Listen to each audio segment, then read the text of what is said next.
शुभ परिवर्तन।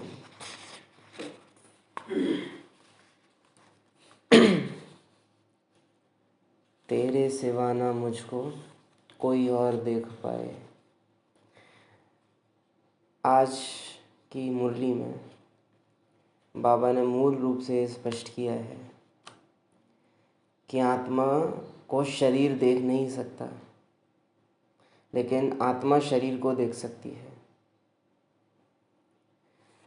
और मुख्य इस फीलिंग में रहना कि मुझे कोई देख नहीं सकता, ये कितना ज़रूरी है वो हम आज की मुरली में समझेंगे। ये केवल एक कहने की बात नहीं है कि मैं आत्मा अदृश्य हूँ, लेकिन इसके मायने क्या हैं वास्तव में। और ये वास्तव में इतनी ज़रूरी बात है जो हमारी अव्यक्त स्थिति बनाने में बहुत मददगार बने। आज समझते हैं उसको। आज बाबा ने कोई भी परिस्थितिवश कोई भी आत्मा परवश होकर अगर खिलाफत करे, उनके प्रति भी बहुत वंडरफुल इशारा दिया है।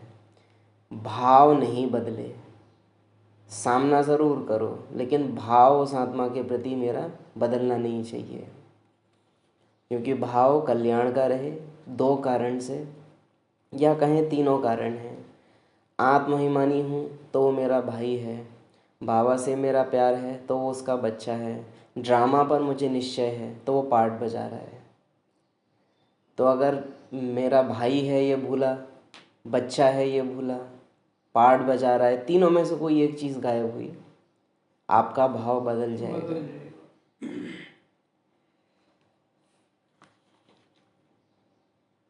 मीठे बच्चे,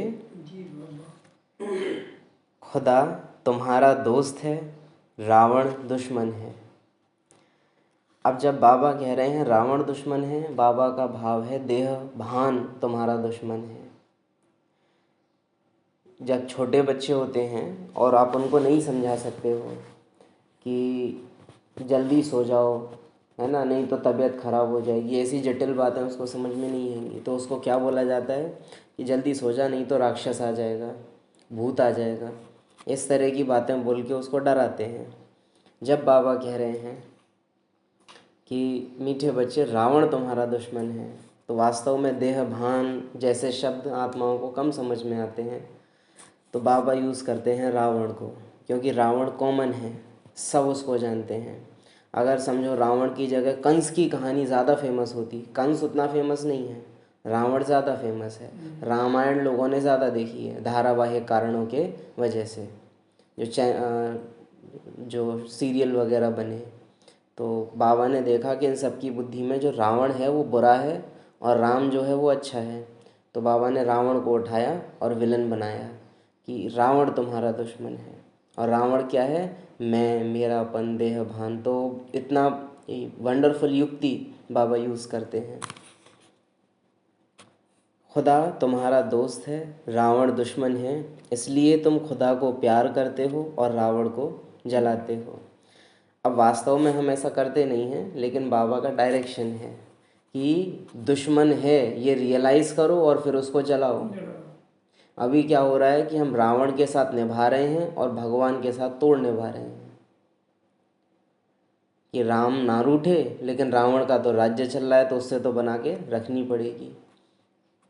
ऐसे में वंडरफुल है, विभीषण मिसाल है कि रावण राज्य में है, चारों तरफ राक्षसों से घिरा हुआ है, लेकिन हनुमान जब उसको देखते हैं तो अरे ये राम नाम की आवाज़ रावण राज्य में कहाँ से आ रही है। तो ब्रह्मा बाप भी जब देखे अमृत वेले तो देखे कि अरे सब सोए पड़े हैं, लेकिन मेरा ये बच्चा जागा हुआ है। और हम हमेशा कहते हैं अगर मैंने दिन में, ये अलग पॉइंट है पर कहेंगे कि अगर मैंने दिन के समय में कोई विशेष अभ्यास नहीं किए हैं, कुछ अलग नहीं किया है, अपनी स्थिति बनाए रखने में कोई योगदान नहीं दिया है, अगले दिन मेरा अमृत वेले के लिए उमंग उत्साह नहीं आएगा। हम रूटीन की कारण उठ ज़रूर सकते हैं, नियम न टूटे इस भय से बैठ ज़रूर सकते हैं, लेकिन एक वो होता है ना उमंग, जैसे घर में कोई की नई शादी होवे या कोई प्रोग्राम होए, बर्थडे होए, तो वो जो एक उमंग होता है, वो उमंग आपको तब तक नहीं आएगा जब तक मैंने दिन के समय में कोई विशेष अभ्यास नहीं किए हैं, पुरुषार्थ नहीं किया है, आज की मुरली से कोई धारणा करने में हम दिन में अपना समय नहीं दिया है, तो अमृत वेले उमंग नहीं आएगा। क्योंकि अमृत वेले प्राप्ति का समय है। प्राप्ति उसको होती है जिसने पुरुषार्थ किया हो। क्योंकि पुरुषार्थ ही नहीं किया तो आत्मा को पता है प्राप्ति होगी ही नहीं, तो अमृत वेले जो अवस्था है वो डगमग रहती है।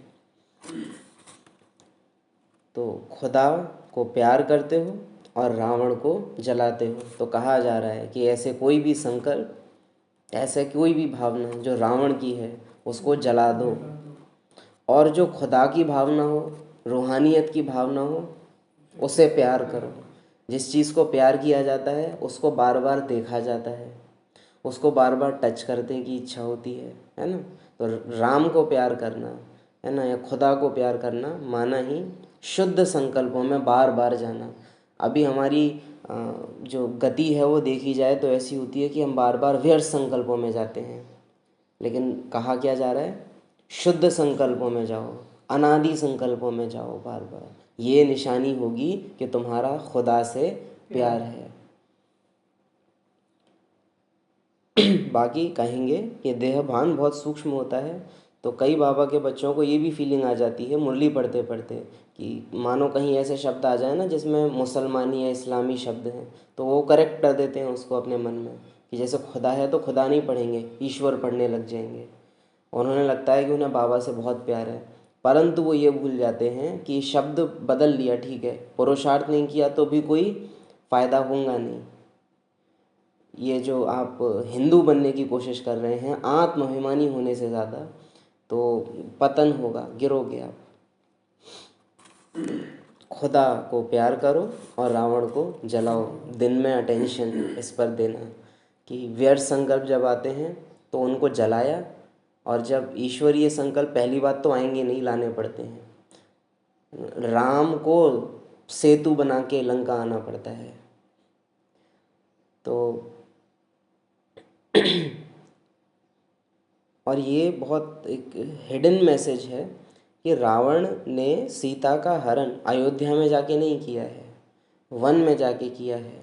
यानी जब आत्मा अपने सूर्यवंशी स्थिति से गिर जाएगी, यानी अयोध्या जहाँ युद्ध नहीं हो रहा है, सतयुग में ऐसी स्थिति है जहाँ युद्ध नहीं है, नेचुरल विजयी है आत्मा। ऐसी स्टेज में जब तक आत्मा रहेगी वहाँ देहभान नहीं आएगा।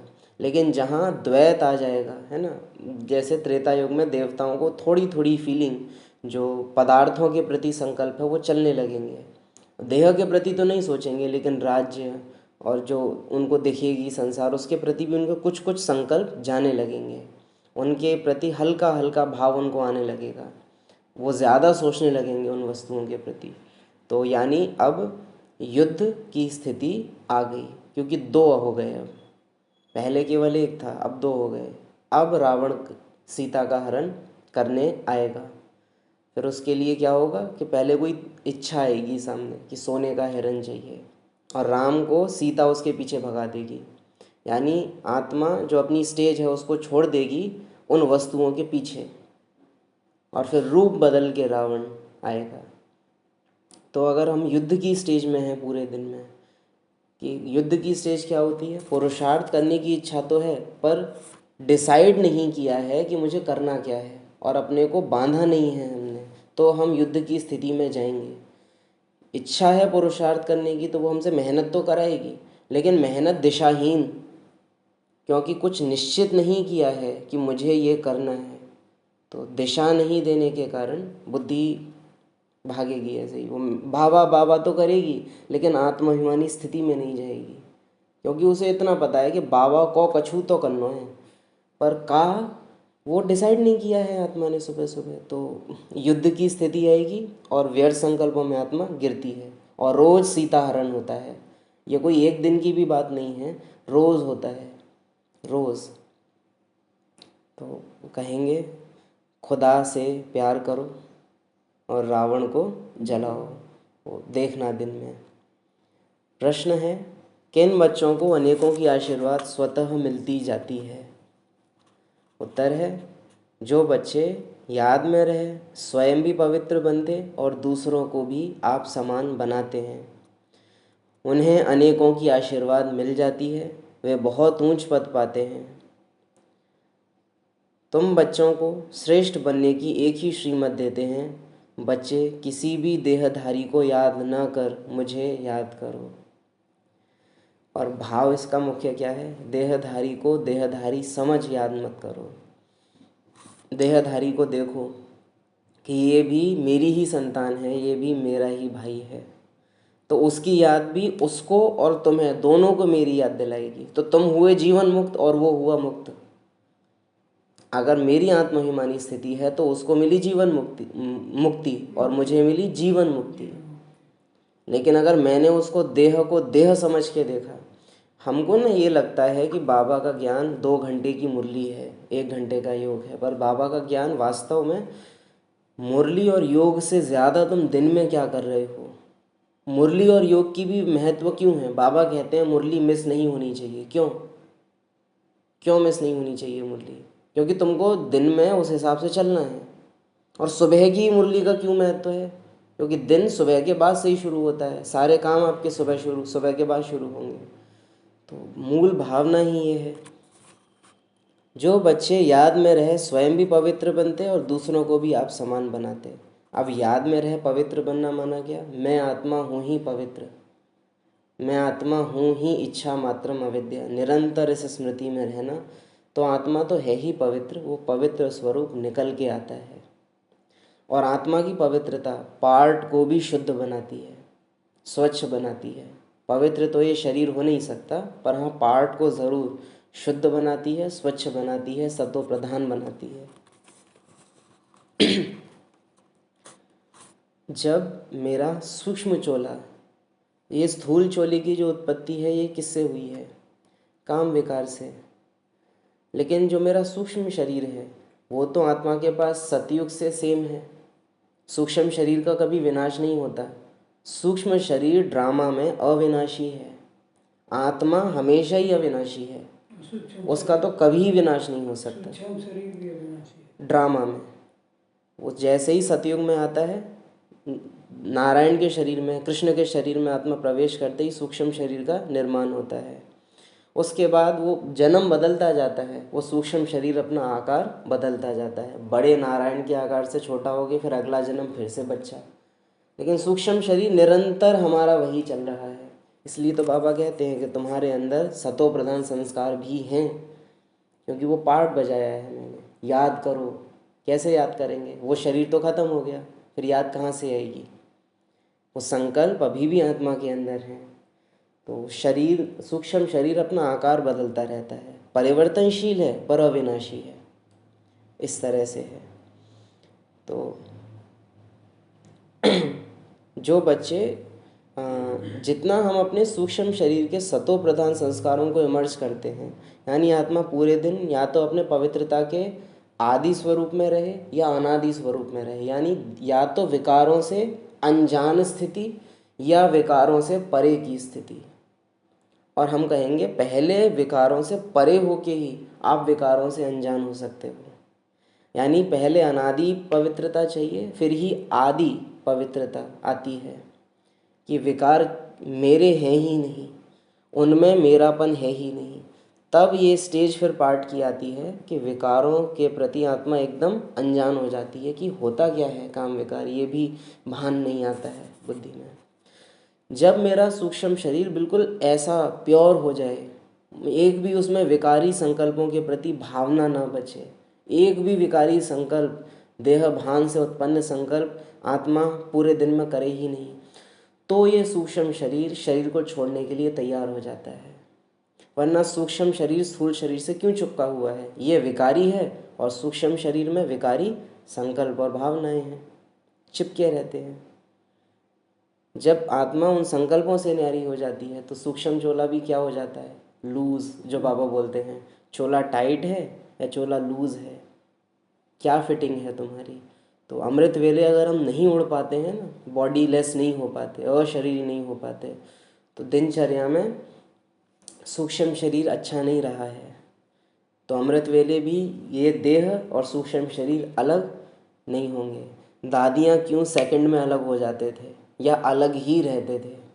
क्योंकि देह भान का कोई भी संकल्प वो आत्माएं कर ही नहीं रही हैं पूरे दिन में, एकदम सतो प्रधान स्टेज में वो चले गए हैं। तो सूक्ष्म स्थूल शरीर फिर रोकता नहीं है, रोक ही नहीं सकता एक्चुअली, क्योंकि इसको इसके प्रति संकल्प हो तो इसका अधिकार है फिर आत्मा पे। लेकिन अगर आत्मा इसके अपना समझ के संकल्प ही ना करे तो फिर इसके प्रति आत्मा को, शरीर का आत्मा के प्रति कोई अधिकार रहता नहीं है। फिर आत्मा हो जाती है मालिक, आत्मा हो जाती है मालिक। मालिक अपनी रचना के बारे में नहीं सोचता, रचना मालिक के बारे में सोचती है, उसकी सेवा का सोचती है। अभी उल्टा होता है, मालिक को रहना होता है बेफिक्र, पर मालिक फिक्र कर रहा है पूरे टाइम अपने नौकरों की, अपनी रचना की बहुत फिक्र कर रहा है, इसलिए मालिक बंधन में है। इसको बाबा बोलते हैं सीट से अपसेट हो। तो जो बच्चे याद में रहे स्वयं भी पवित्र बनते हैं, यानी निरंतर स्मृति कि कोई भी संकल्प के पीछे मेरी जो भावना है वो देह को फेवर करने वाली न हो, तो दूसरों को भी आप समान बनाते हैं। उन्हें अनेकों की आशीर्वाद मिल जाती है, वे बहुत ऊंच पद पाते हैं। बाप तुम बच्चों को श्रेष्ठ बनने की एक ही श्रीमत देते हैं, बच्चे किसी भी देहधारी को याद न कर मुझे याद करो। मैं हूँ रूहानियत, लिटरली बाबा बोल रहे हैं कि मुझे याद करो, माना ही सबको आत्मा देखो, आत्महिमानी स्थिति को याद करो, यानी कि मुझे याद करो। लेकिन क्या है ना, हम क्योंकि देह भान में मुरली सुनते हैं, तो देह कैसे किसी को याद करती है, किसी का कुछ नाम होगा, किसी का कुछ रूप होगा और एक पहचान बना दी और उसको याद करना। और बाबा है ही पहचानों से परे, तुम बुद्धि से जो जो चित्र बना सकते हो उन सब से वो परे है। तो जब हम सुनते हैं ना बाबा, तो हम किसी एक व्यक्तित्व को याद करने की कोशिश करते हैं, कोई एक चित्र बनाते हैं, और बाबा का कहना है कि मैं हूँ विचित्र। तो मुझे याद करने के लिए पहले तो तुम अपने चित्र को भूलो। लेकिन आत्मा क्या कर रही है, देह भान के कारण खुद तो चित्र में है ही, बाबा का भी हम एक चित्र बनाते हैं। ब्रह्मा, इनके तन में शिव बाबा आए हैं, तो इसलिए वो याद पहुंचती नहीं, क्योंकि यथार्थ नहीं है। पहले अपने चित्र को भूला नहीं है, और अपना चित्र तुमको इसलिए नहीं भूलेगा क्योंकि पूरे दिन तुमने कोई प्रयास किया नहीं है। और अमृत वेले बैठ के कोई कितना ही अभ्यास करे, सफल नहीं हो सकता। आज के समय में तो बिल्कुल नहीं हो सकता। हमको अपनी दिनचर्या पे ध्यान देना होगा। वो दिन गए संगम युग के कि सुबह मुरली सुन लेते थे तो दिन में स्थिति ठीक रहती थी। आज वो दिन है कि अगर हमने दिन में अभ्यास नहीं किए, हमारी स्टेज पूरे दिन बिगड़ जाएगी। आज के समय में अभ्यास कंपलसरी है, दिनचर्या के समय। ओम शांति।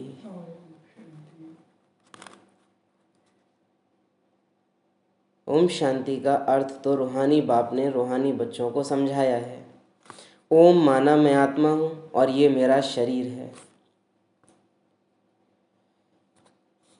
आत्मा तो देखने में नहीं आती, आत्मा में ही अच्छे व बुरे संस्कार रहते हैं, आत्मा में ही मन बुद्धि है, शरीर में बुद्धि नहीं है। और बाबा को बुद्धि से याद किया जाता है, तो यानी देह बाबा को याद कर नहीं सकती, और देह भान में फंसी हुई आत्मा भी बाबा को याद कर नहीं सकती।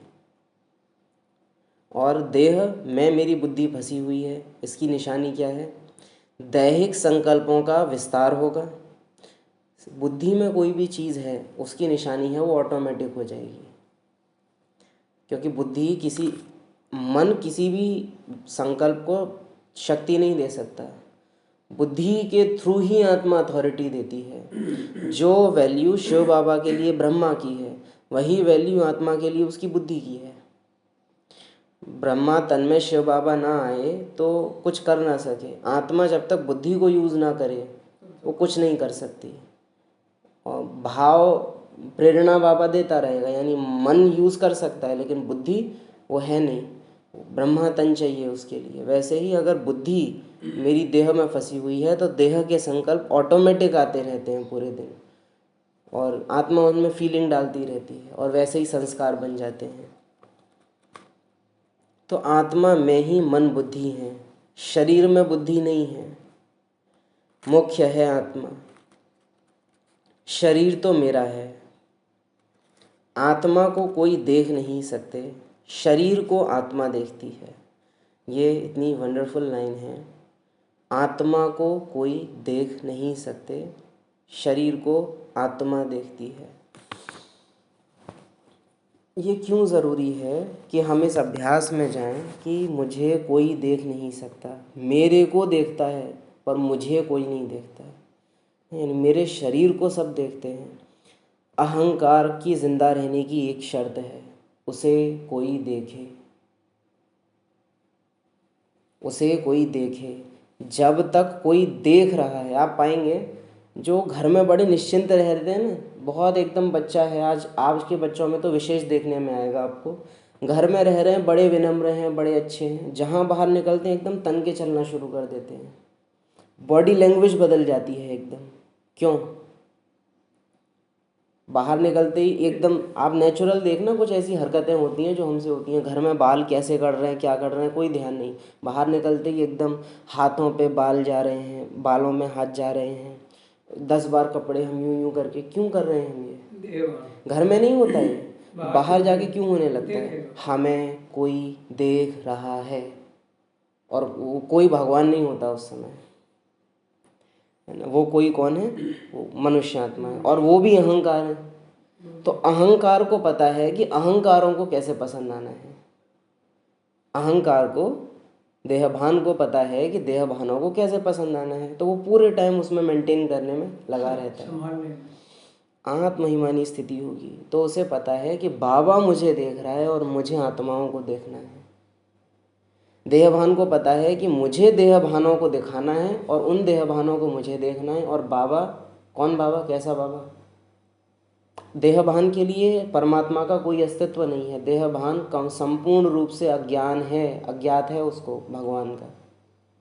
आत्मा जानती है, और इसलिए देहभान में आत्मा को विस्मृति होती है बाबा की, क्योंकि उसका कोई रिश्ता नहीं है भगवान से। भगवान का वर्षा भी जब खत्म हो जाता है तब वो आता है, तो उसको अंश भी नहीं पता है कि भगवान का क्या होता है। अंधेरे को रोशनी का मालूम नहीं होता कि क्या होता है, क्योंकि जब वो रोशनी आती है तब वो बचता नहीं है जो जान सके। तो जब तक ये भान मुझे है कि मुझे देखा जा सकता है, मेरा देहभान मरेगा नहीं। क्योंकि जब तक मुझे कोई देख रहा है तब तक देहभान हमेशा जिंदा रहेगा, हमेशा। बाबा को देखो, मुझे इन आँखों से देखा नहीं जा सकता, कितना उसको नशा रहता है इस चीज़ का। आए दिन मुरली में बाबा रिपीट करते रहते हैं, इन आँखों से देखा नहीं जा सकता, इन आँखों से देखा नहीं जा सकता। दिव्य दृष्टि से जान सकते हो। इस बात के कारण ही बाबा अव्यक्त हुए। अव्यक्त होने के बाद ब्रह्मा की भी देखो बात कैसी हो गई है। विचित्र में चित्र को देख रहे हो? किसको देख रहे हो? आकार में निराकार को देख रहे हो या साकार में आकार को देख रहे हो?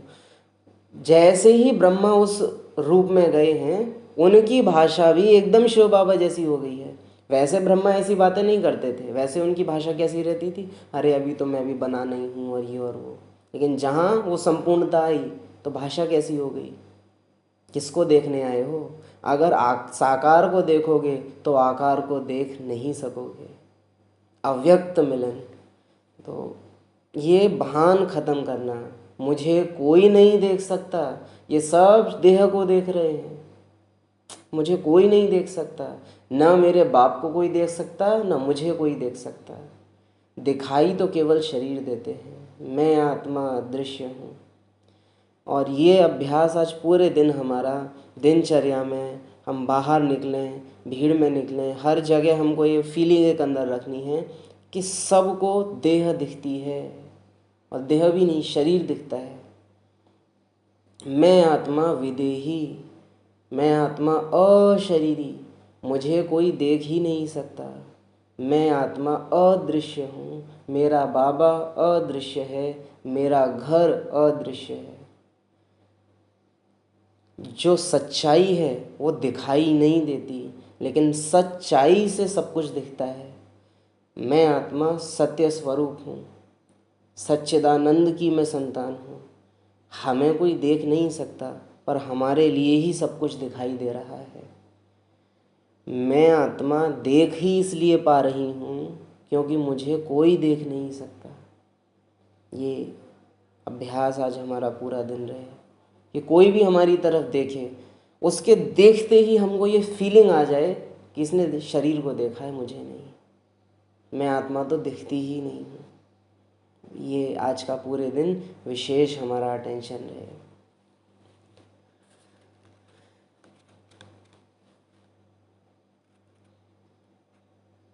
मुख्य है आत्मा, शरीर तो मेरा है, आत्मा को कोई देख नहीं सकते। शरीर को आत्मा देखती है, आत्मा को शरीर नहीं देख सकता है। हाँ, ये दो लाइन हमको बहुत पक्की रहे हैं आज। आत्मा शरीर को देखती है, शरीर को आत्मा आत्मा शरीर को देख सकती है लेकिन शरीर आत्मा को नहीं देख सकता। आत्मा निकल जाती है तो शरीर जड़ बन जाता है। आत्मा देखी नहीं जा सकती, आत्मा देखी नहीं जा सकती, शरीर देखा जाता है। वैसे ही आत्मा का जो बाप है, जिसको गॉड फादर कहते हैं, वह भी देखने में नहीं आते। ये बहुत पक्का आज हमको रहे, शरीर को आत्मा देखती है, आत्मा को शरीर नहीं देख सकता, आत्मा देखी नहीं जा सकती। मैं इसको देख सकती हूँ, ये मुझे नहीं देख सकता। मैं देखी ही नहीं जा सकती।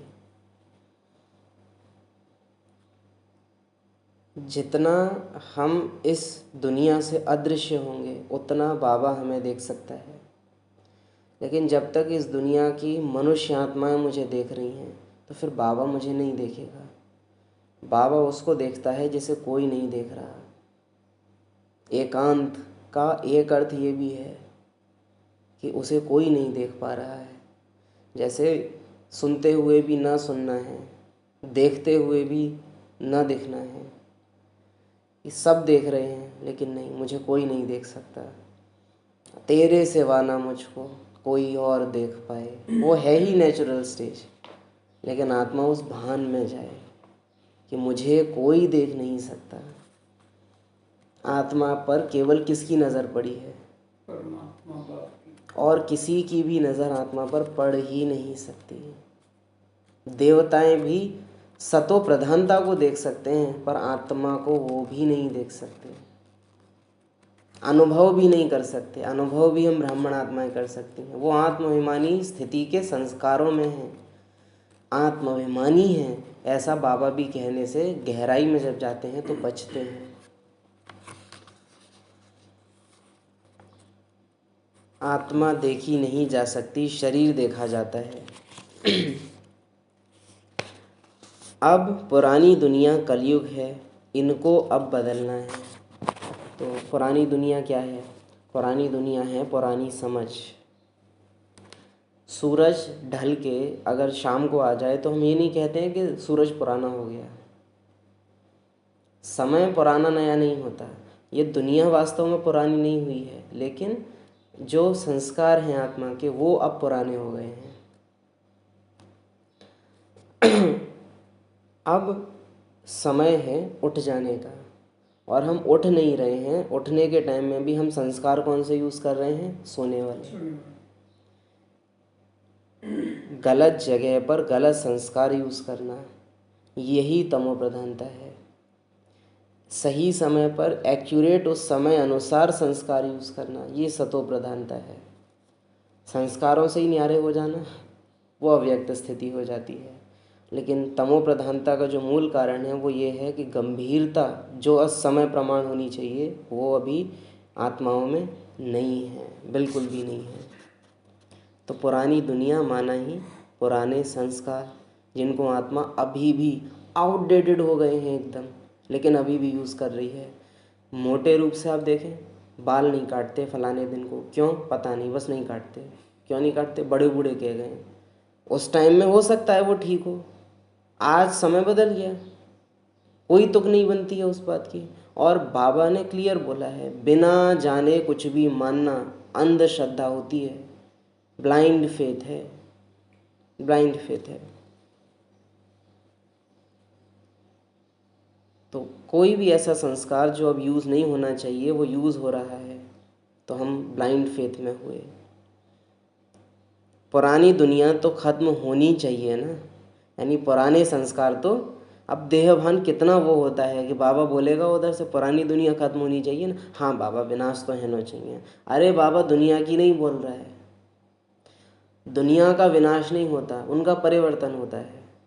संस्कार मर्ज हो जाते हैं, विनाश तो वास्तव में किसी भी चीज़ का नहीं होता, ड्रामा अविनाशी है। लेकिन जो अभी होना चाहिए वो न हो करके जो पहले था वो अभी भी यूज़ करना। आप रात के कपड़ों को पहन के ऑफिस जाओगे, स्कूल की ड्रेस पहन के शादी में जाओगे,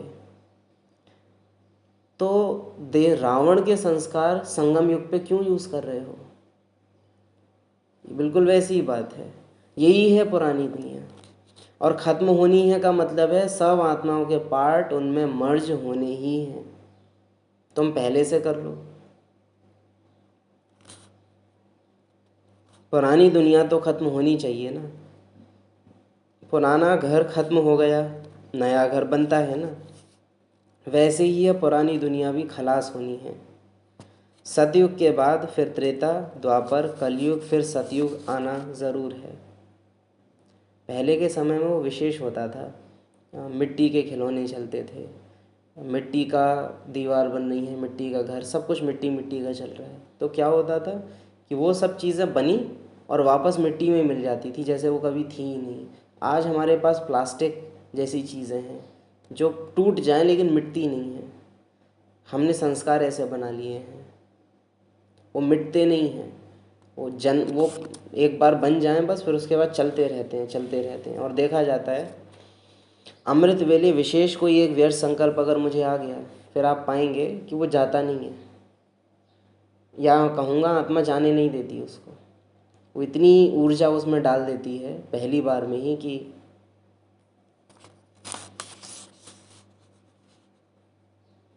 पुराना घर खत्म हो नया घर बनता है, पुरानी दुनिया भी खलास होनी है।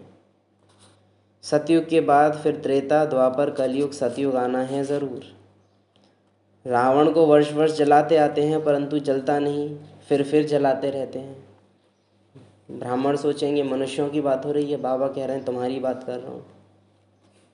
वो तो साल में फिर भी एक बार जला रहे हैं ना, हम तो रोज़ कर रहे हैं। योग में बैठने का मतलब ही है रावण को जलाना, लेकिन रोज़ नहीं जल रहा है, रोज़ नहीं जल रहा है। योग लाइट जलाने का मतलब ही क्या है? जिस टाइम आप योग लाइट ऑन कर रहे हो तो क्या कर रहे हो आप रावण को ही तो जला रहे हो, लेकिन जलता नहीं है। योग लाइट बंद हुई, कई बार तो योग लाइट के सामने रावण खड़ा होता है।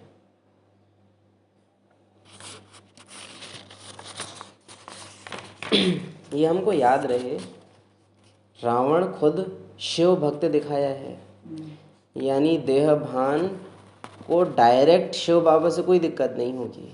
वो तो बहुत बड़ा शिव भक्त है, शिवलिंग लेके आ रहा है और पता नहीं क्या क्या, लेकिन रावण को राम से दिक्कत है। यानी देह भान को भगवान से कोई दिक्कत नहीं होगी, आत्मा से प्रॉब्लम है उसको। गहरा है थोड़ा समझने के लिए। आत्मा नहीं जागनी चाहिए, बाकी आत्मा बाबा में लगी रहे, बाबा बाबा करती रहे पूरे दिन, उसको कोई दिक्कत नहीं है। बस आत्मा उसका सामना ना करे। रावण के सामने राम नहीं आना चाहिए, बाकी शिव आ जाए तो कोई दिक्कत नहीं है। उस पर तो वो जल चढ़ा देगा, पूजा कर लेगा उसकी। यानी मुरली पढ़ो तुम देहभान में, तुम मधुबन जाओ देहभान में, तुम दृष्टि लो, टोली खाओ, तुम ज्ञान के सारे काम कर लेना, बस ज्ञानी मत बनना। बाकी ज्ञान के सारे कर्म कांड कर लो, नो इश्यू, कोई प्रॉब्लम नहीं है। विद्वान यानी मुरली की खूब समझ भी आ जाएगी, एकदम विद्वता आ जाएगी, बस राम सामने नहीं आना चाहिए। आत्मा जागनी नहीं चाहिए, आत्मा जागनी नहीं चाहिए, आत्मा होश में नहीं आनी चाहिए कि मुझे कोई देख नहीं सकता, मैं अदृश्य हूँ, मैं देह नहीं हूँ। वहाँ दिक्कत होती है रावण को।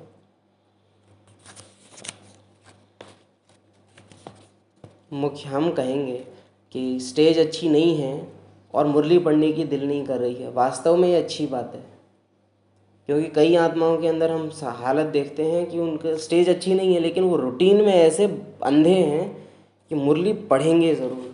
और ये आदत इतनी ज़्यादा नुकसान करती है कि बात नहीं पूछो, बहुत नुकसान करती है। स्टेज अच्छी ना होने के बावजूद भी मधुबन चले जाना, स्टेज अच्छी ना होने के बावजूद भी सेंटर आते रहना, स्टेज अच्छी नहीं है फिर भी बाबा के सामने बैठना, ये चीज़ें आपको वास्तव में नुकसान करती हैं। इसका मतलब है कि आपने बाबा का और अपना कोई स्टैंडर्ड सेट ही नहीं कर रखा है। जिन रिश्तों की कोई अपने आप में वैल्यू नहीं होती ना, वो पता है गाली गलौज पे उतर आएंगे।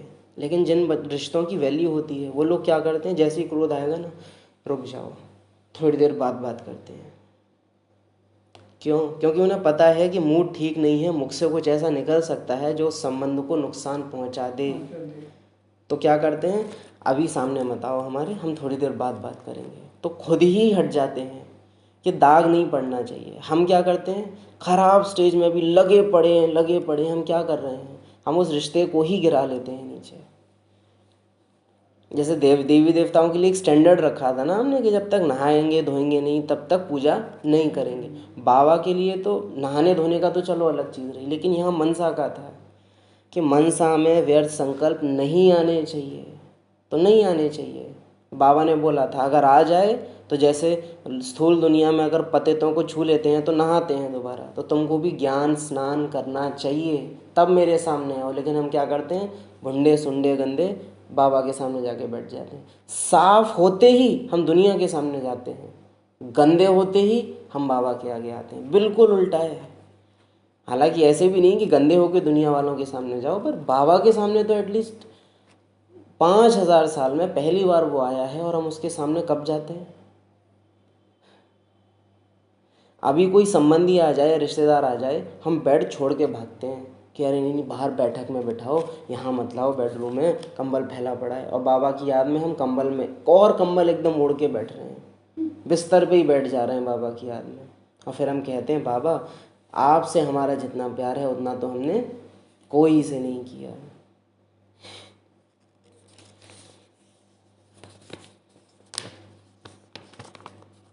बाबा हमेशा सही भी करते हैं। बाप दादा जो सिग्नेचर होते थे ना मुरलियों के नीचे, वो होते थे बाप दादा, केयर ऑफ ब्रह्मा ऐसे करके। तो बाप दादा, प्रजापिता ब्रह्मा भी तो सबका हो गया ना, जिसको एडम यानी फर्स्ट आत्मा। गोपाल भाई ये जो है ऐसे ही पढ़ दिया जाएगा, आपने स्पष्ट किया। अब बेचारी आत्मा इतनी जो है है बाबा हमेशा सही करते हैं, वरना आपको विश्वास हो तो पूछ लीजिए। नहीं हम जानते हैं। प्रजापिता ब्रह्मा भी तो सबका हो गया, जिसको एडम भी कहा जाता है। जब बाबा कह रहे हैं ना ब्रह्मा सबका हो गया, तो इसका अर्थ है ब्राह्मण भी सबके हो गए, किसी के नहीं है। जैसे ब्रह्मा सिवाय भगवान के और किसी का नहीं है, लेकिन वो सबका है इसी वजह से। तो ब्राह्मण भी ब्रह्मा के हैं, सबके हैं, पर वो खुद किसी के नहीं हैं, पर सब उनके हैं। ऐसा यानी मुझे किसी भी आत्मा से क्षुद्रता का भाव नहीं आना चाहिए। शूद्र हैं पर शूद्रता नहीं है उनमें, परवश हैं, संस्कारों के बंधन में हैं। लेकिन पुराना तो ब्रह्मा सबका हो गया, जिसको एडम भी कहा जाता है।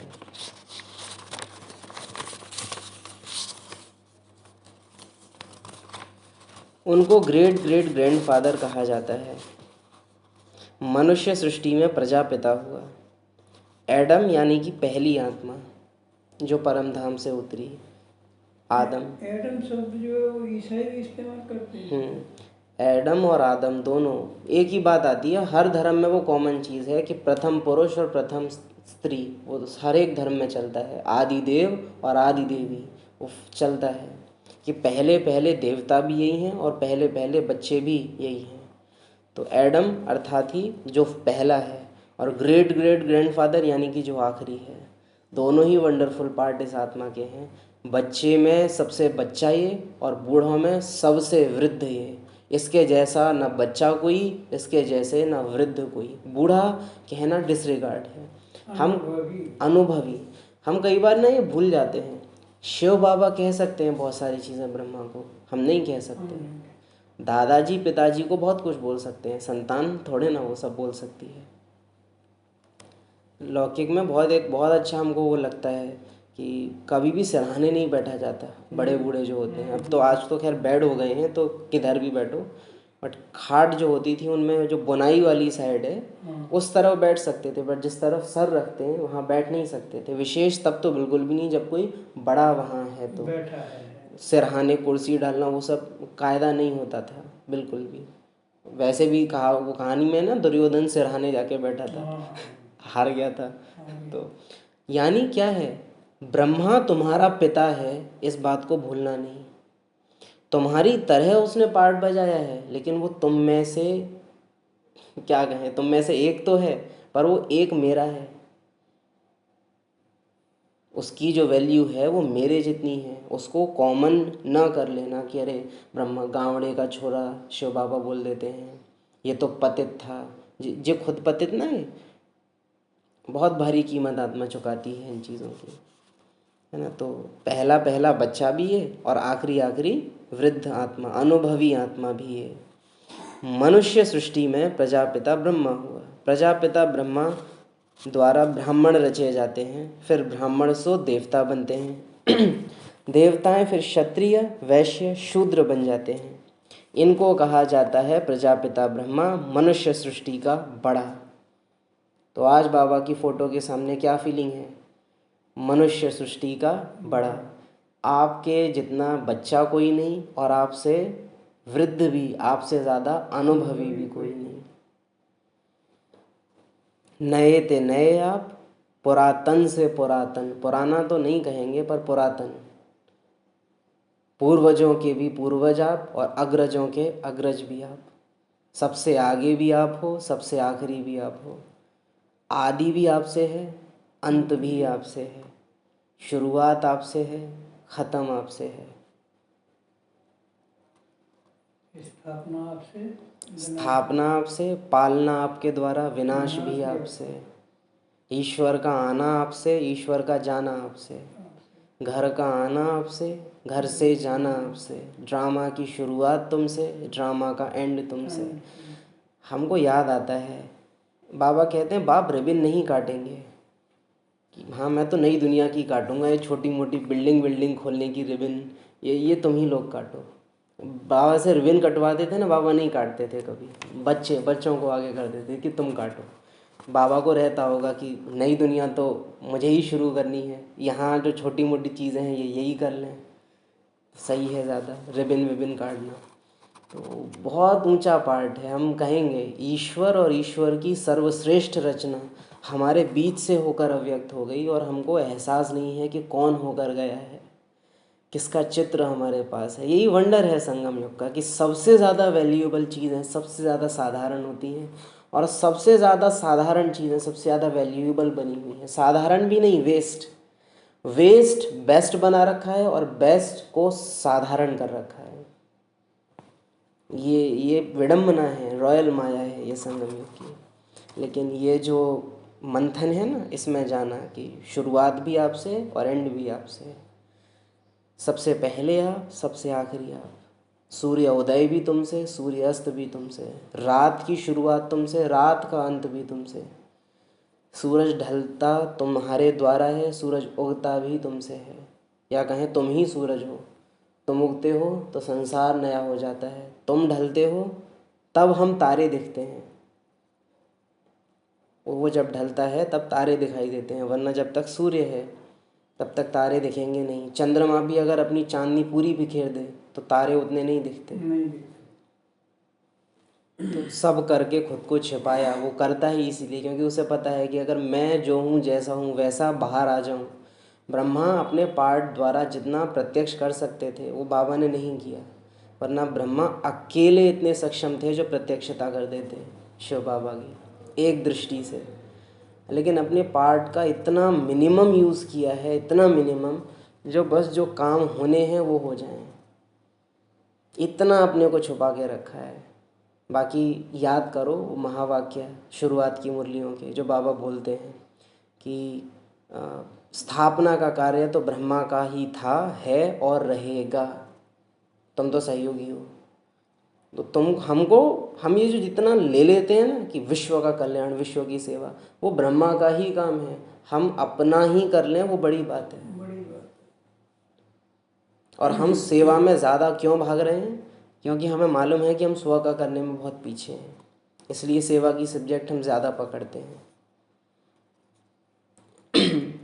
इनको कहा जाता है प्रजापिता ब्रह्मा, मनुष्य सृष्टि का बड़ा। प्रजापिता ब्रह्मा के कितने ढेर बच्चे हैं।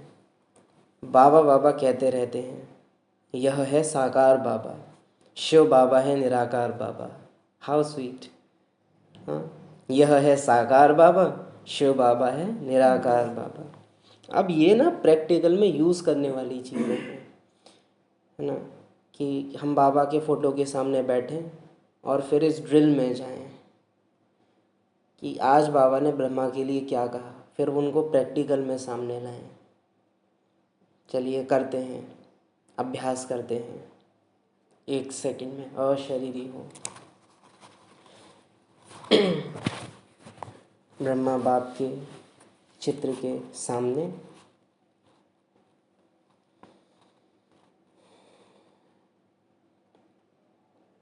मैं आत्मा अपने आकारी स्वरूप में, फरिश्ता स्वरूप, जिसमें आकार तो है पर कोई फीचर्स नहीं है, लाइट का कार्व,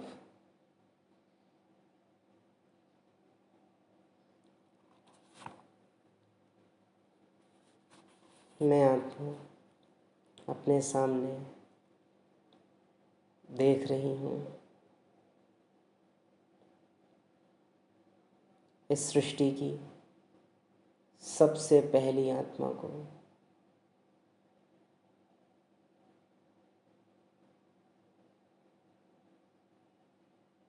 मैं आत्मा देख रही हूँ ईश्वर की सर्वश्रेष्ठ रचना को।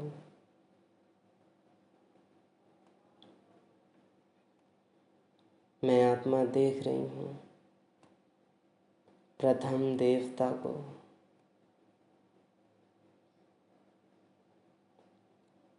मैं आत्मा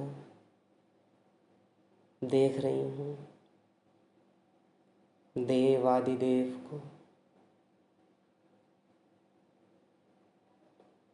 मैं उसे देख रही हूँ जिस आत्मा के बाद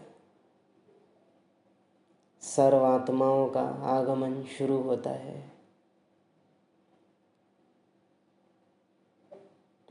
मैं आत्मा देख रही हूँ उसे जिसके जाने पर ही सबका जाना शुरू होता है।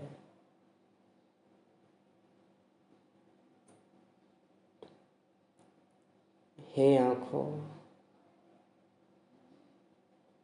तुम धन्य हो, स्वयं भागीरथ को देख रही हो।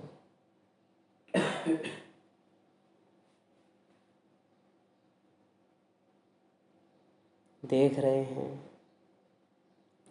ग्रेट ग्रेट ग्रैंडफादर को, जो मनुष्य सृष्टि का बड़ा है।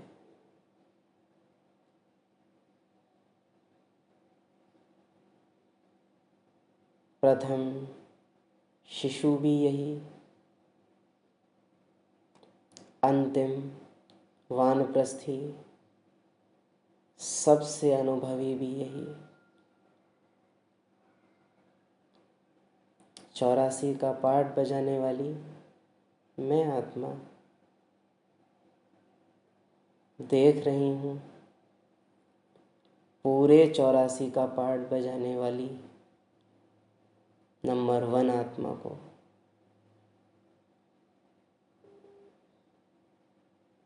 मैं आत्मा देख रही हूँ मुख्य एक्टर को,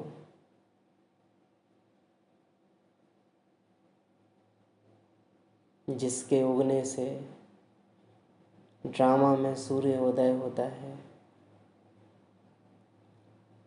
जिसके भावनाओं के बदलने से युग बदलते हैं,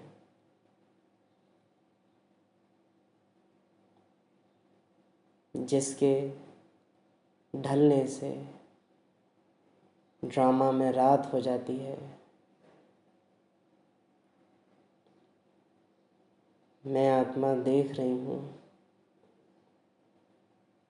इस बेहद की घड़ी की घंटे की सुई को, जिसको इस ड्रामा की सभी सुइयां फॉलो करती हैं।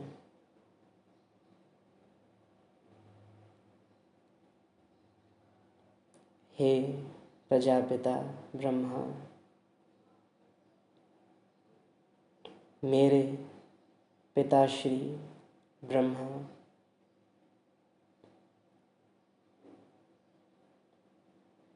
मेरी बड़ी माँ, मेरा सौभाग्य है, मुझे नाज है, मेरी क्या शान है जो आप मुझे पढ़ाते हो, जो आप मेरे माता पिता, संरक्षक, अभिभावक, साथी, सखा आप बने हो।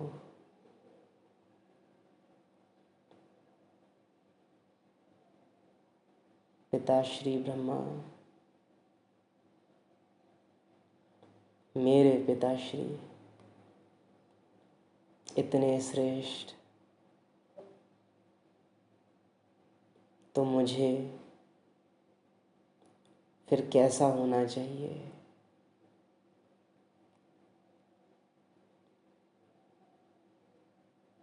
बाप समान।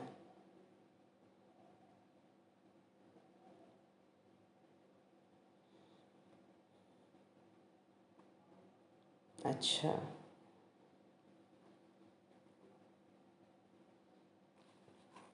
ओम शांति।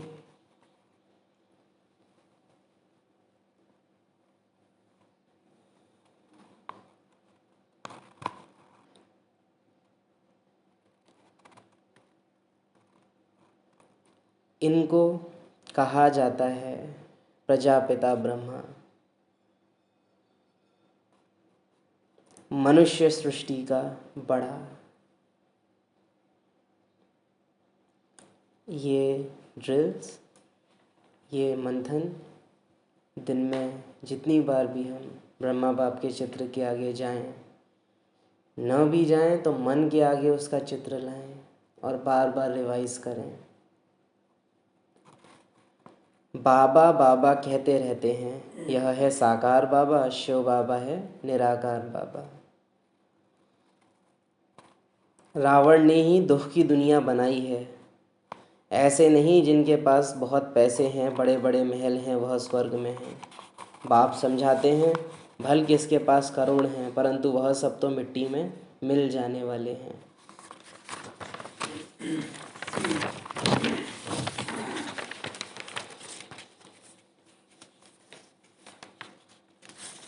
फिर नई कहानियाँ निकलती हैं, जिससे नई दुनिया के महल आदि सारे बनाए जाते हैं।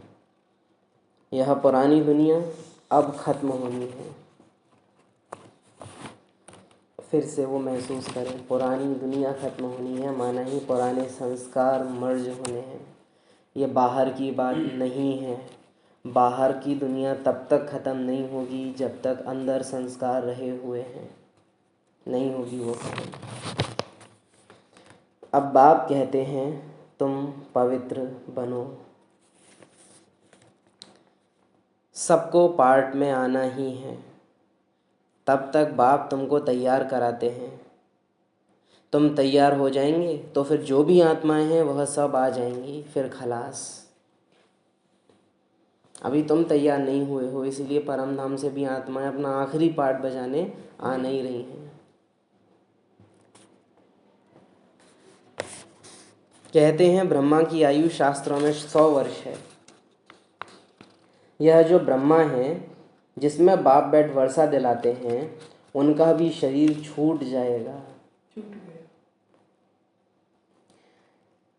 दो अर्थ निकलते हैं, क्योंकि बाबा ने यहाँ शरीर कहा है तो स्थूल शरीर तो छूटा, लेकिन जो बाबा ने कहा ना 100 वर्ष, वो वाला शरीर अभी नहीं छूटा है।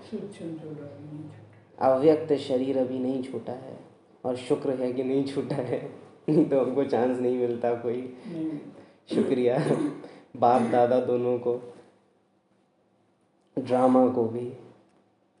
कहते हैं ब्रह्मा की आयु शास्त्रों में 100 वर्ष है। यह जो ब्रह्मा है जिसमें बाप बैठ वर्षा दिलाते हैं, उनका भी शरीर छूट जाएगा और सब आत्माएं साथ में घर को जाएंगी। सिंपल है, आप समझिएगा। कोई भी आत्मा तब तक अपना सूक्ष्म चोला, हम मैक्सिमम क्या कर सकते हैं, हम शरीर को छोड़ अशरीरी बन सकते हैं। स्थूल शरीर का भान छोड़कर सूक्ष्म शरीरधारी बन सकते हैं, और सूक्ष्म वतन में जाकर ब्रह्मा बाप की परमिशन से निराकारी स्वरूप का अनुभव कर सकते हैं, लेकिन निराकारी बन नहीं सकते। कारण लॉ है ड्रामा का, सारी आत्माएं एक साथ ही अपने अनादि स्वरूप में आएंगी। पहली आत्मा जिसने शरीर धारण किया है वो ब्रह्मा है।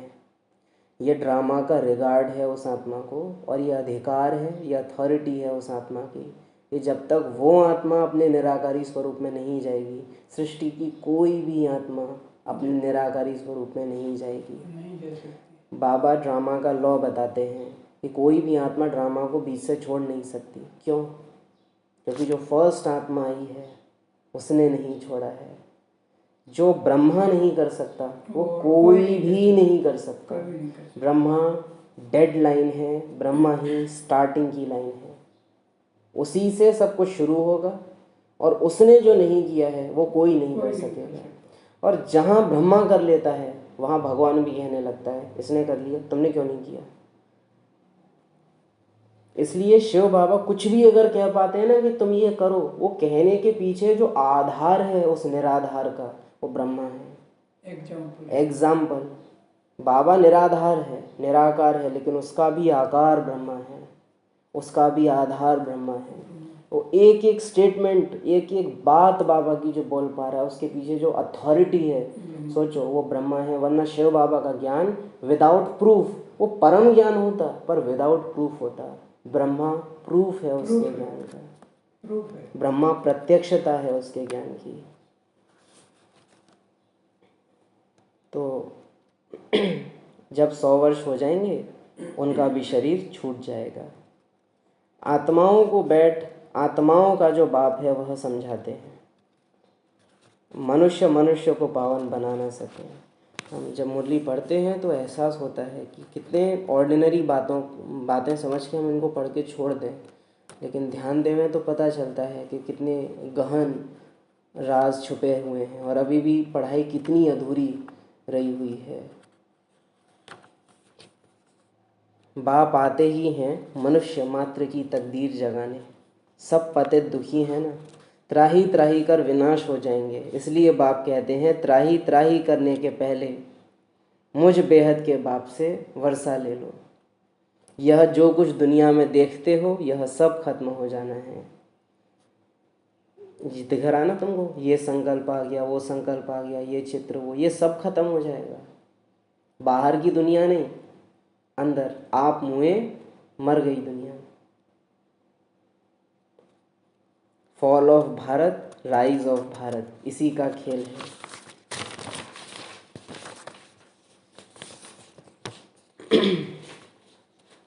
बाबा ने विदेशियों को याद करते हुए कहा है कि भारत सबसे उत्तम भूमि है। एक समय आएगा जब 50-60 लाख भी देंगे तो भी मुश्किल आ सकेंगे। और ये बाबा किस समय पर 50-60 लाख बोल रहे हैं, ये हमको होश रहेंगे। ये आज के 50-60 लाख की बात नहीं है, उस समय के 50-60 लाख की बात है। 50-60 लाख भी देंगे तो भी मुश्किल आ सकेंगे। भारत भूमि सबसे उत्तम है जहाँ बाप आकर अवतार लेते हैं। अच्छा, मीठे मीठे सिकीली थे बच्चों प्रति, इस सृष्टि के सबसे बड़े Adidev, Prajapita, the first born and the last, शरीर छोड़ने वाले, सूर्योदय करने वाले, सूर्यास्त कराने वाले, आत्माओं के आने की शुरुआत करने वाले, आत्माओं के जाने का समय निश्चित करने वाले, 111 और 000 करने वाले, ड्रामा का कैलेंडर शुरू करने वाले, ड्रामा के कैलेंडर को एंड करने वाले, घंटे की सुई को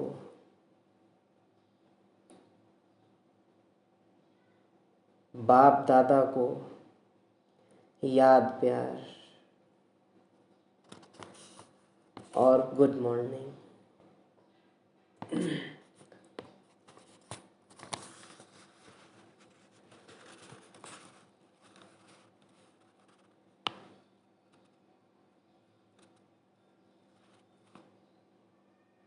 धारणा के लिए मुख्य सार।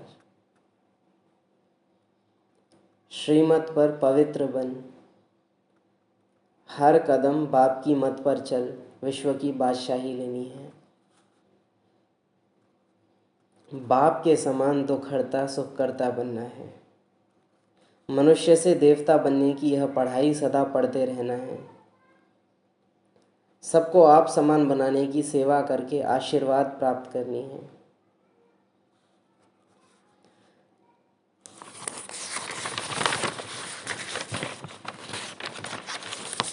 वरदान है कल्याण की भावना, कल्याण की वृत्ति और शुभ चिंतक भाव द्वारा विश्व कल्याण के निमित्त बनने वाले तीव्र पुरुषार्थी भव। तीव्र पुरुषार्थी वह हैं जो सभी के प्रति कल्याण की वृत्ति और शुभ चिंतक भाव रखे। भल कोई बार बार गिराने की कोशिश करे, मन को डगमग करे, विघ्न रूप बने, फिर भी आपका उसके प्रति सदा शुभ चिंतक का अडोल भाव हो। बात के कारण भाव न बदले, सबसे मेन पॉइंट है इस पूरी मुरली का। बात के कारण भाव न बदले। बात बदली है तो बात मेरी भी बदलेगी।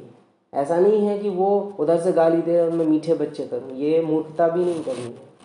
लेकिन बात के कारण भाव न बदले। भाव मेरा नहीं बदलना चाहिए। भाव हमेशा अंदर, मुझे हमेशा याद रहना चाहिए, पाठ बजा रही है आत्मा, एक्यूरेट। कल पहले भी हुआ है, सेम हुआ है। बाबा को प्यारी है अभी भी ये आत्मा, बड़ी बात है। और सामने तो हो सकता है कि उन्होंने बात के बदले में बात भी बोलनी पड़े। जैसा पार्ट है वो बजाना होगा आपको, शक्ति रूप का है तो वो करना होगा आपको।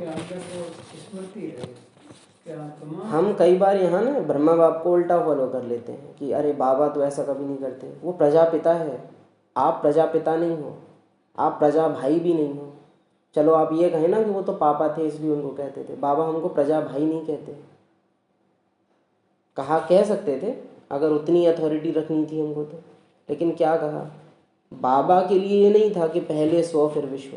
बाबा का था कि मुझे तो करना ही है, मेरे करने से ही सब कर पाएंगे, मैं नहीं करूँगा तो कोई करने की शुरुआत भी नहीं कर सकता, सोच भी नहीं सकता, संकल्प तक नहीं आ सकता, भगवान तक वो बात बोल नहीं पाएगा अगर मैंने नहीं किया तो। सोचो कितनी बड़ी वो रिस्पॉन्सिबिलिटी है, वो एक अलग चीज़ हो जाएगी। खैर, लेकिन वो प्रजापिता है, हम प्रजापिता नहीं हैं, हम यज्ञवत्स हैं, हम भाई भाई हैं, पूर्वज हैं, हमको करके रखना है।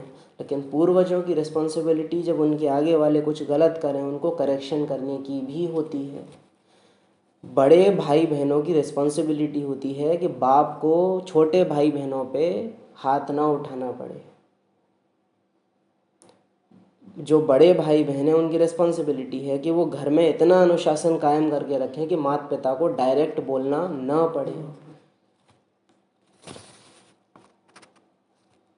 तो शुभ चिंतक और अडोल भाव हो, बात के कारण भाव ना बदले। हर परिस्थिति में वृत्ति और भाव यथार्थ हो तो आपके ऊपर उसका प्रभाव नहीं पड़ेगा। हर परिस्थिति में वृत्ति और भाव यथार्थ हो तो आपके ऊपर उसका प्रभाव नहीं पड़ेगा। फिर कोई भी व्यर्थ बातें देखने में ही नहीं आएंगी, टाइम बच जाएगा। यही है विश्व कल्याणकारी स्टेज, टाइम बच जाएगा।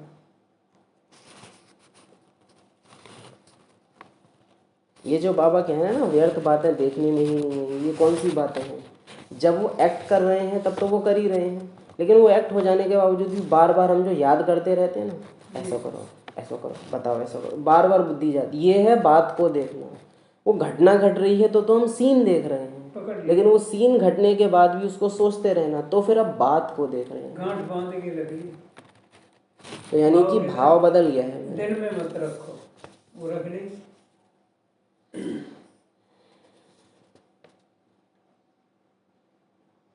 स्लोगन: संतुष्टता जीवन का श्रृंगार है, इसलिए संतुष्ट मणि बन, संतुष्ट रहो और सर्व को संतुष्ट करो। अब हमको सुनाई देगा सर्व को संतुष्ट करो,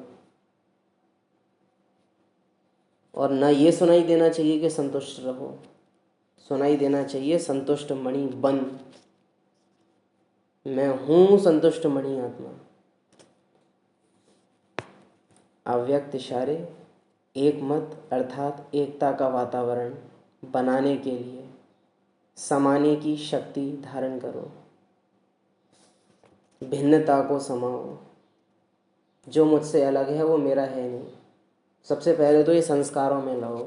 बाहर ज्ञान यूज़ करने से पहले अंदर ज्ञान यूज़ करो। अंदर बिना यूज़ किए बाहर लगाओगे, बाहर वाले बन जाओगे, लगे नहीं रहोगे, सगे नहीं रहोगे, लगे हुए बन जाओगे। हर एक की विशेषता को देखो, कमियों को तो बिल्कुल देखना ही नहीं है। कमियां उसी को दिखाई देंगी जो खुद कम है। जो खुद पूरा है या पूरा होने की कोशिश कर रहा है उसको कमियां नहीं दिखेंगी, या तो पार्ट दिखेगा या आत्मा दिखेगी। कमियां दिख रही हैं तो अभी खुद ही कम है जितना उसको होना चाहिए उससे। ये नहीं कि अरे अभी संपूर्ण कौन ही बना है। संपूर्ण कौन बना है वो अलग बात है। 1 घंटे में 100 पूड़ियाँ सिक जानी चाहिए थी और सेकनी है पूरी 10,000। तो बाबा कहते हैं अभी 10,000 सिकी ही कहाँ है, लेकिन 1 घंटे में 100 सिक जानी चाहिए थी, मेरी अभी 20 है। तो मैं ये नहीं कह सकता कि अरे संपूर्ण कौन ही बना है। जितनी मेरी स्टेज मेरे हिसाब से होनी चाहिए, अगर वो नहीं है तो मुझे ये कहने का कोई अधिकार नहीं है। और आज के समय में हम ये नहीं कह सकते कि संपूर्ण कौन ही बना है, बहुत बन गए। ये जो हम गलत पकड़ते हैं आज के टाइम में, ये कहा ही नहीं जा सकता है अब के समय में कि कौन बना है। आदि रत्नों के फोटो दिखाई नहीं देते क्या? अंधे हो?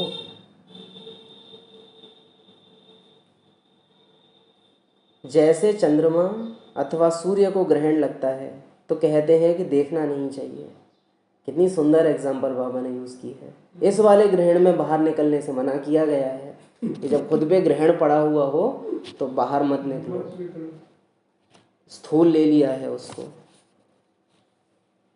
आजकल तो और ही उल्टा होता है, मूड खराब हो गया तो और ज़्यादा बाहर निकलते हैं कि दूसरों का भी खराब करें, बांटो तो बढ़ेगा।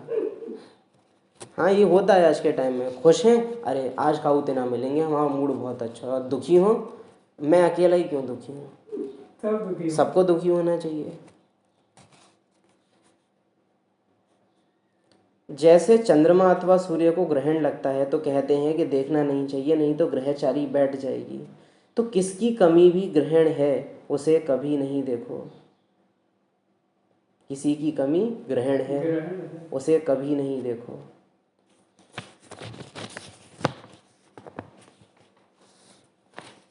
ओम शांति। ओम शांति। विशेष 2 अभ्यास आज के हमको याद रहे। कमी को नहीं देखो, ये तो फिर भी कॉमन बात है कि आत्माओं को देखना है, पार्ट को देखना है। लेकिन विशेष विशेष विशेष अटेंशन हमारा रहे। अगर मुझे ये फीलिंग है कि मुझे कोई देख रहा है तो अभी भी अहंकार है, देहभान है।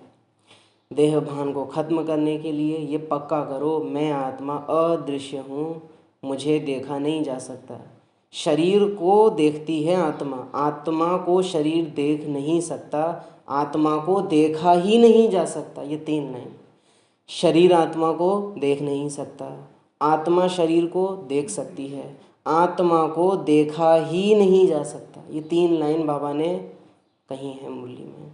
ये पूरे दिन मुझे आज जहाँ किसी की मेरे पे दृष्टि पड़े, तो जैसे होता है ना ओम शांति करने पे हमको ओम शांति याद आती है, वैसे ही जहाँ कोई आज मुझे देखे, ये शरीर को देख रहा है, मुझे नहीं।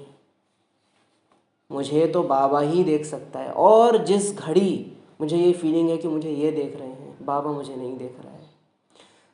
इस दुनिया के लोग अगर मुझे देख रहे हैं तो बाबा मुझे नहीं देखेगा। अगर बाबा मुझे देखेगा तो इस दुनिया में किसी की भी दृष्टि मुझ पे जाएगी ही नहीं। जाएगी तो निहाल हो जाएगा, उसको बाबा दिखेगा। तो मुझे केवल बाबा देख सकता है। मैं आत्मा दूसरी आत्माओं को देख सकती हूँ, पर कोई भी आत्मा या कोई भी शरीर मुझ आत्मा को देख नहीं सकता। और सारी आत्माएं देहभान में घूम रही हैं तो वो मुझ आत्मा को देख नहीं सकती। ये देख रही हैं शरीर को, मुझे नहीं। ये देख रहे हैं शरीर को, मुझे नहीं। इन्होंने देखा शरीर को, मुझे नहीं। इन्होंने बेटा बेटी नाम ये सब किसके लिए लिया? शरीर के लिए। मुझसे तो इन्होंने आज तक कुछ कहा ही नहीं। जिनके लिए हम कह रहे हैं ना हम इनके साथ 100 साल रहे थे, वो आपके साथ नहीं रहे थे, वो शरीर के साथ रहे थे, पार्ट के साथ रहे थे। आप आत्माएं केवल परम धाम में बाबा के साथ रहती हैं, उसके अलावा कोई कभी किसी के साथ नहीं रहा है। हर एक आत्मा अपना अपना पार्ट बजा रही है, कोई किसी के साथ नहीं रह रहा। ये भ्रम है अभी का कि वो हमारे साथ रह रहे हैं, कोई हमारे साथ नहीं रह रहा है। पार्ट के साथ रह रहे हो। पार्ट के साथ बज रहे हैं, शरीर शरीरों के साथ संपर्क में आ रहे हैं। आत्माएं घर में हैं, घर में हैं। वो 1 सेकंड में मुझे फीलिंग जाए, आत्मा कहीं आती जाती नहीं भी इससे कनेक्ट होता है। सर्व आत्माएं घर में हैं, पार्ट के साथ बजा रहे हैं, शरीर शरीर के साथ संपर्क में आ रहे हैं। तो कोई भी मुझे देखे, मुझे देखा ही नहीं जा सकता। ये देख रहे हैं शरीर को, लेकिन मैं देख रही हूँ आत्मा को। बाबा मुझे देख रहा है, मैं इनको देख रही हूँ। ये विशेष अटेंशन हमारा रहे। आत्मा शरीर को देख सकती है, शरीर आत्मा को देख नहीं सकता, आत्मा को देखा ही नहीं जा सकता। ये 3 हम अच्छे से रिवाइज करते रहें, बार बार याद आए। दूसरा, बाबा के चित्र को सामने लाना। तुम ही से आदि, तुम ही से अंत, तुम ही से शुरू, तुम ही से ख़त्म, तुम ही से सूर्योदय, तुम ही से सूर्यास्त, तुम ही पहले बच्चे, तुम ही अंतिम वृद्ध, तुम ही अनुभवों के आदि, तुम ही अनुभवों के शिखर, तुम ही अनुभवों के सागर, तुम ही अनुभवों के हिमालय। वो आदि अंत वाली महिमा आज ब्रह्मा के आगे जिन जिन चीज़ों में आप ला सकते हो वो लाओ, लिखो। हम तो कहेंगे बैठो, टहलते रहो, सोचते रहो, लिखते रहो। फिर कोई पॉइंट याद आ जाए, पेन फंसा के रखो उसमें। ये नहीं कि लिखा, हाँ हम ये भी करते हैं, लिखते हैं फिर बंद कर देते हैं। बंद नहीं करना, पेन फंसी रहने दो उसमें, खुली रहने दो, डायरी रखी रहने दो, सोचते रहो। क्योंकि वो खुली हुई है ना तो बुद्धि को याद रहता है पेंडिंग है काम, तो लगे रहने दो उसको। आदि और अंत से लेके ब्रह्मा से जितने पॉइंट निकले वो लिखो आज। विशेष अटेंशन, अदृश्य हूँ और आदि और अंत, सृष्टि का बड़ा ये दो मुख्य चीज़ें हैं आज, जिसमें कि फिर भी कहेंगे पहला अभ्यास ज़्यादा मुख्य है। मुझे देखा ही नहीं जा सकता। शीशे में भी शरीर दिख रहा है, शरीर को बुद्धि देख रही है, मैं आत्मा इसमें भी दिखाई नहीं देती। किसी पानी में मेरा प्रतिबिंब नहीं बनता, मेरा प्रतिबिंब केवल बाप दादा की आँखों में बनता है। मैं बाबा की आँखों में खुद को देख सकती हूँ, उसके अलावा मेरा कोई दर्पण नहीं है। बाबा की आंखें ही मेरा दर्पण है, और ये दर्पण केवल अभी के लिए है। अभी मैंने खुद को नहीं देखा तो फिर कभी नहीं देख पाऊँगी। ओम शांति।